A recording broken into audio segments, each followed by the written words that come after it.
You're listening to the Compassion Fatigue Podcast with your host, Jennifer Blau. This is session 52. Well, hello there, and welcome back to the Compassion Fatigue Podcast. My guest today has had a full and challenging life.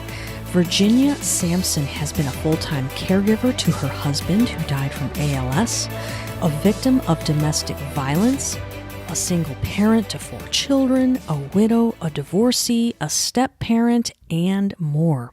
Virginia's professional and personal challenges have inspired her to study and learn about the science of compassion, self-compassion, and happiness.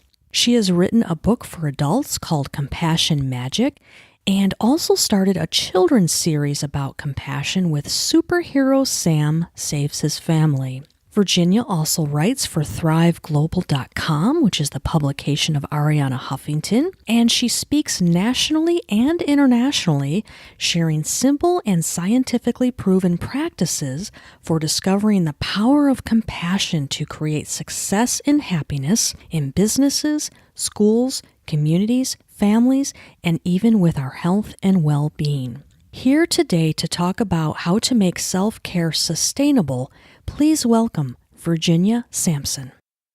Hi, Virginia. Welcome to the Compassion Fatigue Podcast. How are you?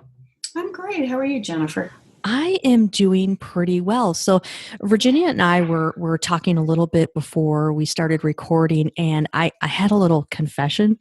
Some of you may have noticed that I did not put out an episode last week, and I told Virginia, I said, you know what? This topic is so timely for me because I'll be honest with you guys, I hit a wall last week. My other business was really taking off, and I was burning out. And so I'm really glad to have Virginia here today. She's going to talk all about how to make self-care more sustainable. So Virginia, let's jump right in. So like other helping professionals, the animal welfare field is finally really starting to shed light on compassion fatigue and burnout. Awareness is a great first step, right? Yes. But is it enough? Well, if you know what the symptoms are, I think you're more likely to be able to address them instead of, I think we kind of write things off as I'm just having a bad day or this will pass or, things like that. And it doesn't necessarily pass, at least not in a healthy way. So if you know what some of the symptoms are and you can recognize that, then I think you're more likely to reap the benefits of self-care and also get out of the slump that you're in much more quickly. So people say, we had a compassion fatigue educator come in, did some training, or I've been researching on my own, or, maybe listening to this podcast. Yeah, I know what compassion fatigue is. I know what self-care is. How do I take what I know, that knowledge, and really put it into action? Well, first of all, I think that, compassion fatigue, it can be some specific symptoms as well. So it can actually be, if you become kind of cynical or if you feel very disconnected from the people you're helping or from your loved ones, your personal relationships are a little bit disrupted, and other psychological distress, depression. So it's got a little bit of some specific symptoms there that the researchers have identified in terms of healthcare workers. And your audience is obviously very compassion oriented, or they wouldn't be in the field they're in. So they're already other focused, and that other focus is what leads to this. So they need to learn to be a little bit more self-focused. And if they can recognize those symptoms, then they can maybe tune into saying, oh yes, the light may go on and say, I need some self-compassion for me. And I think when you're a giver and you're very other focused, you tend to feel like if you take care of yourself, you're being selfish. But actually, it has a lot of benefits for you, which I guess we'll talk about in a little bit. But also, it makes you a much better caregiver to whether you're caring for animals or people or whatever it may be. So if you have trouble justifying, you can always say, I will be much better to the people I'm caring for and the animals I'm caring for if I take care of myself. Definitely. And just as compassion fatigue has so many different symptoms, self-care can really look differently for different people as well. So there's different types of dimensions. It's not just diet and exercise, right? There's spiritual self-care, social self-care, psychological self-care. What does self-care look like to you? How do you define it? Well, self care has been defined. So they're doing a lot of research all over the world, but at places like Stanford and UC Berkeley into the whole compassion, what it means, defining it, how it affects us. And part of that is self compassion. So they've done a lot of research around this.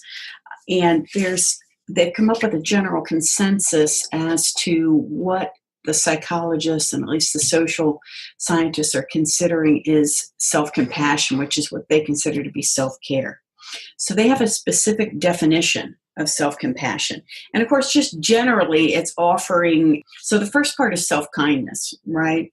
We want to be gentle and understanding with ourselves rather than judgmental and self-critical. We want to actively comfort ourselves. I mean, think in terms of how you would comfort a friend if they were going through a difficult time or if they were just experiencing some of these symptoms. You want to offer that same kindness to yourself. The second part of it is that they recognize that what we're experiencing right now is actually part of a larger human experience. It's not, because we tend to become isolated and separate ourselves out when we get into these have these feelings. So if you can remind yourself that other people are going through this is just part of our human experience, it helps you to keep it a little bit more in perspective. And then the third part of what the social scientists and psychologists consider self-compassion is mindfulness. So they want you to be, and that term has a lot of meaning, a lot of different meanings, but in this context, it means to be aware of your experience. Don't ignore it, but don't wallow in it. Don't exaggerate it. And do this self-awareness in a very non-judgmental way, just recognizing what you're feeling at the moment without judging it or criticizing it. So those are the three parts that the experts have come up with in this field as far as what is self-care or self-compassion.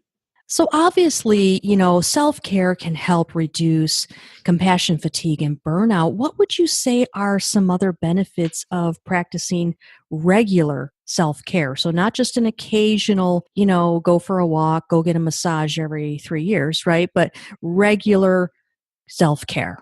Well, there's been a lot of research at these institutions about and finding that there's an incredible mind-body connection. And so when we practice psychological that we were talking about self-care, it has huge, huge health benefits. Some of those are reducing cellular inflammation. And we know that inflammation leads to a lot of diseases. It stimulates your vagus nerve, which can reduce your heart rate and your blood pressure. It strengthens our immune system. It helps us recover from disease faster, and it actually increases your longevity. People who practice compassion and self-compassion actually will live longer. So there's a huge benefit to engaging in a regular practice of self-compassion. Yeah, the other day when I was just, like I said, I just hit a wall. I called up my sister, who is younger than me, but clearly more wise than than I am. And she said, I was watching this YouTube video of this guy, and he was talking about a morning routine and this and that. And as a business owner, I am very, very guilty of checking my email on my phone about 1,000 times a day.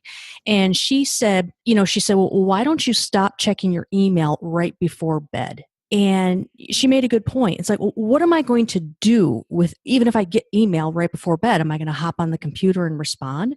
Or is it going to keep me awake? How am I going to respond? When am I going to respond? Blah, blah, blah, blah. And she said, it can wait. Check it in the morning. You don't have to do this right before you go to bed. And so to me, that is self-care. Saying, okay, come 8:00, I'm turning off the electronics and I'm not going to check it until the morning. So what do you think are some common barriers to practicing self-care besides, I don't have time, or, oh my God, if I don't check my email, the world's going to fall apart? Well, I think we're very task-oriented. I think we value ourselves based on, how busy we are, how much we accomplish in a day. And I think a lot of that is the antithesis of self-care. There are some very simple practices that you can do that will help you practice self-care or self-compassion that don't necessarily, can just be a couple of minutes. You can, however much you want to do with this, you can do a whole course on it, or you can just incorporate a few of these simple practices into your daily life. But certainly, setting limits on technology and even on other people and even on the amount of care you're going to give. I mean, we do all have our limits, our ways to practice self-care, but there's also ways that you can nurture yourself so that you will be able to manage the demands better of your personal life and your business life. Yeah, I mean, what are the consequences of not practicing self-care besides hitting a wall and going a week without putting out a show? Well, there's health risks, obviously, because the things that you were talking about are low levels of stress, right? We're always anxious. We're always stressed out, wondering what the next thing is we have to do. Should we check our email? Should we get on the computer? Should we respond to this person? And all of that does create some stress. And a lot of this stress, chronic stress, leads to a lot of disease. And so it depresses your immune system. Again, it can decrease your lifespan, and it does lead to disease. It causes inflammation. And because it releases the opposite of oxytocin. So oxytocin is what you want to release into your system. They call it the love hormone, the good hormone. Cortisol is what's released when you're under stress, even low levels of stress like this. And the cortisol is what can damage your body. And so, that's one of the reasons that you want to avoid stress or limit the amount of stress you expose yourself to, and certainly take a break from the stress. I do think a lot of our stress does come from self-criticism and self-judgments. We're not doing enough. We're not doing a good enough job. If we want to be successful, we need to do more. And I think a lot of that feeds into the stress that we feel and a lot of our health issues. That makes a lot of sense. So, I think I had this mindset of, if I don't check my email, I might miss an email. And if I don't respond at 11 o'clock at night, my business is going to come crashing down. And that's just not accurate. But I find that, being in this constant state of fight or flight is having some, negative effects on my own well-being. And I'm supposed to be the compassion fatigue guru. Ironic. It absolutely does. Well, you're a good guru because you're experiencing what other people are going through, so you can relate to it on a personal level. I think that really helps. But I think that's cultural. I think a lot of that is cultural. We are just programmed to be productive, to succeed, to, go the extra mile. That's what's going to separate us from other people. That's what's going to make us successful. And it's not necessarily true. Actually, they're establishing that being self-compassionate or practicing self-care is probably going to help you be more successful than answering your email at 11 o'clock at night. Yeah, I mean, that's a good point, because if your immune system is down all the time and you're sick all the time, or you get some debilitating disease, or God forbid you're dead, you're not going to be a very effective caregiver. Correct. And even you're not going to have those spurts of insight or creativity or, things that kind of the new ideas or the new way of doing things. That's why technology companies are so successful. They have a kind of a compassionate business model with their employees, right? They don't expect them, like maybe certain law firms, you got to bill 10 hours a day at X number of dollars. So they create a culture that helps people to be more successful. And big part of that is downtime. You can't be on all the time. No, you can't. I mean, just like our cars, the gas tank has limits. Absolutely. Yes. And when you deplete it, it's much harder to build it back up. And then, of course, like you were saying, you could actually result in some health issues that could really derail your aspirations and your life. Yeah. So I want to talk now about the difference between, so we talk a lot about self-care on the show, but I want to talk about the difference between proactive and reactive self-care. Can you kind of give us a definition of what each of those would look like? So proactive would be incorporating a small, self-compassion practice, even weekly is better than not doing it at all, right? So you set aside a little bit of time weekly to take care of yourself. And as you were saying, that can involve some meditation. There's lots of tools for doing that. And so there's enough of variety that there's probably something that could spark people's interest and speak to whatever they need to for self-compassion or self-care. And I think that the other is, if you're really being distressed, all of a sudden you realize, oh my gosh, I need to do something for myself right now. And so you're just reacting to the symptom perhaps that you're having, or to a situation. And that's good too. But if you want to stay more in balance, I think you really need to try to incorporate some self-compassion practices into your life. And some of them are very simple. So it almost sounds like reactive self-care is going to be grabbing the fire hose and putting out the fire, where being proactive with your self-care is always wearing your fire protective uniform to work, building resiliency. So you have the tools to put out those fires. I think that's an Does that make sense? analogy. Yes, that's an excellent analogy. I agree with that. Okay, so we've all heard this term self-care plan. Okay, what is a self-care plan, and what's the best way to create one? Well, I think there's practices that you can incorporate into your life. And so that the plan would be figuring out which of these practices work best for you, and then try to practice that on a regular basis. And so that's the kind of plan. And of course, that incorporates things like you were talking about. You want to get physical exercise. You want to, do things for yourself also. But there's a psychological component to this where you want to spend time. It doesn't have to necessarily be meditating, but spend time on a personal level with yourself, not necessarily in an activity. That's part of the self-care plan. So maybe that could be reading or taking a walk without staring down at your phone, scrolling through Facebook. Yes. And it can also be, there's some practices such as a loving kindness meditation, right? They've established that this actually helps people in terms of being more compassionate with others, but also self-compassionate. So you really want to, it can be something very simple.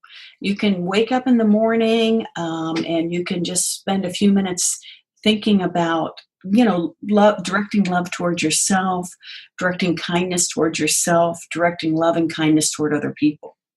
And, surprisingly, that really helps you. Okay, yeah. And that can be something very simple. You can make it as long as you want. You can do a guided meditation. There's a bunch of them on the internet. Or you can do something just as simple as directing kindness and compassion towards yourself. Another simple practice is just learning to label your emotions, right? We tend to be stuffers, right? Especially when when you're caring for other people, you're caring for animals, right? You get distressed, but you're in the moment, you can't really address that, right? Because you have to get some things done. But just to later, to sit down, even if you do it on a daily basis or a weekly basis, to concentrate and give your attention to what am I feeling right now? Without judgment or without criticism. What am I feeling? Label your emotions. It's much easier to deal with them when you know what you're feeling, and then you can address what's going on with yourself in terms of maybe some action you can take, or just give yourself some loving kindness. And certainly when we label these emotions, we can find ourselves feeling that they're bad, or bad to feel them, or we should be doing this differently. And that's a big part of self-compassion, is to stop that critical, judgmental voice. Yeah, so just kind of being really mindful and saying, yep, I'm feeling sad, or yep, I'm feeling angry, and that's okay. Yes, allow yourself to feel it and don't judge it. Mm-hmm. Don't just say, I shouldn't be angry, I shouldn't be sad. I mean, that's we need to be able to feel those emotions. No, it's part of being human. Yes, but I think we tend to forget that. I like this sometimes. We think it could be this idea of perfection, right? I'm supposed to do all these things, and I'm not supposed to need anything, and I'm supposed to give and do, and it should be bottomless. And if I get derailed a little bit, I'm being selfish. There's all those self-critical, self-judgmental. I don't even think sometimes we realize we're doing that. As I started to get into this more and started to practice some loving kindness and labeling emotions, I'm just amazed at the self-critical and self-judgmental messages I've found that I'm just so used to thinking that I didn't even recognize them as such. Oh, yeah. I mean, you really have to kind of start paying attention to, the thoughts that you're having to recognize that. But the problem is with my clients that are struggling with depression, we oftentimes kind of explore some of the causes and risk factors of depression. And one of those risk factors can be, personality traits. And what we know is being self-critical, having an unrealistic or negative focus, and also being a perfectionist, all risk factors for depression. So it's really important to pay attention if you find that you have those voices in your head. You really need to take some steps to try to manage those voices, because again, they're going to be risk factors not only for compassion fatigue, but some depression as well. Well, and that's where I think the self-compassion comes in, offering yourself self-kindness, being kind to yourself, seeing it in the light of, I'm not perfect, showing, practicing loving kindness meditation towards yourself. Love yourself, forgive yourself. It's okay. You're not perfect. And a lot of that is what part of this self-compassion practices is to start, rather than criticizing and judging, start offering yourself love, kindness, and forgiveness, especially when you start to feel all of that come up, the self-criticism and the self-judgment. And it's another interesting tip is that they found that has helped. It's just, if you're feeling like that, give yourself a hug. I know it sounds weird, but it actually really works. So, and this can happen in a reactive way if you're distressed in a moment, but also you can do it, as part of a self-compassion or self-care practice plan. Because, touch releases oxytocin, and oxytocin is our love hormone, right? It's released during breastfeeding, it's released during sex. Touching releases that. That's why if you put your hand on someone's arm, it's very comforting to them. Well, sometimes you're in a situation where you don't have anyone around that can hug you. You can give yourself a self-hug, and it really helps you. It really comforts and soothes you partly because it releases oxytocin. Or grab one of those animals. Yes. Give them a big snuggle. Yes. They would love that. Yes. Yeah. So it sounds like, basically, we're talking about being kind to ourselves. Treat yourself as you would treat your animals. Absolutely. Yes. So any recommendations for really, okay, I have a plan. How can I stick with it? And I guess this is a three-part question, really. So any recommendations for sticking with your plan? And should a plan be flexible? So can it change or evolve over time? Because I don't want people to think that, I have to, be very, very strict with it. So for example, is it okay to meditate for 5 minutes one morning and then journal the next morning, or do a crossword puzzle the next morning? Or is it meditate, meditate, meditate? No, they found that meditation has huge benefits for you. So it actually can change your brain chemistry. It's very powerful, but I've never been able to sit and meditate, to be honest with you, for more than a few minutes. But I would say, as far as a practice, start small, start simple. I just start with the loving kindness meditation in the morning. Sometimes even before I get out of bed, I just close my eyes and I send love and kindness and forgiveness to myself, to my family, to the world, and gratitude. Just being grateful for what you have has a huge impact on your psyche, on your daily life. So just simple things like that. You can even stop during the day and just remember to be grateful, to be loving, to be kind towards yourself and others. It's just a good way to start. And like I said, that's kind of what I do throughout the day. If I have a free moment, or if I find myself, taking a little break, I'll try to close my eyes and think of those things. I also do these little self-compassion breaks. They're like 5 minutes, right? If I'm feeling distressed, I can just say, okay, I'm upset right now. Just go through the mantra of self-compassion. Other people feel this way. This will pass. And if I'm feeling bad about myself, I'll come up with something that, a mantra that makes you feel kind of good. May I accept myself as I am. May I give myself the compassion that I need. And those you can do in a reactive setting when you start to feel upset or overwhelmed. And I think that, and literally that's not even 5 minutes. So if you try to do a little bit of the, mindfulness, the meditation of gratitude, loving kindness directed toward yourself and others, and then these self-compassion breaks, I think that's just a great way to start. Yeah, I really love the idea of these self-compassion breaks, right? And if you have your cell phone glued to your hip like I sometimes do, set a timer, right? Oop, timer went off. Time for a self-compassion break. And this could be, like you're saying, a quick meditation or mantra. It could be, a little bit of deep breathing, which can be both proactive and reactive. So practicing that on a daily basis. So when you really need it, you can just stop, take a break, do some deep breathing, and come out of fight or flight. Absolutely. And I think there's a lot of tools out there, and I think it just depends on what resonates with the person. Some people like to meditate, some people don't. There's programs out there. There's simple. I can refer you to selfcompassion.org. That's a website by the guru of self-compassion, Kristen Neff. She has a little program on there, and she has some tips and tools on there, some of which I've already given people. But you can go on there and find something that maybe works for you, that soothes you. That's basically what self-compassion is. You want to soothe yourself. You want to take yourself out of the daily demands that we place ourselves under. At least for a few moments. And I think that there's a lot of tools out there that are available for people. Yeah, and I always tell the people that I work with to imagine that they have this toolbox sitting next to them. And during our work together, they're going to learn a bunch of tools to put in there, like the deep breathing, progressive muscle relaxation, what we call behavioral activation for depression, walking, journaling, and list goes on and on and on. And I say to them, different, just like when you're building a house, you're not going to use a hammer for everything, right? Sometimes you need a hammer, sometimes you need a saw, sometimes you need, I don't know. Sometimes you need nails. Sometimes you need this. Sometimes you need that. The same thing is true with self-care, right? So look into your toolbox. I'm feeling anxious. What do I need for that? I'm feeling depressed.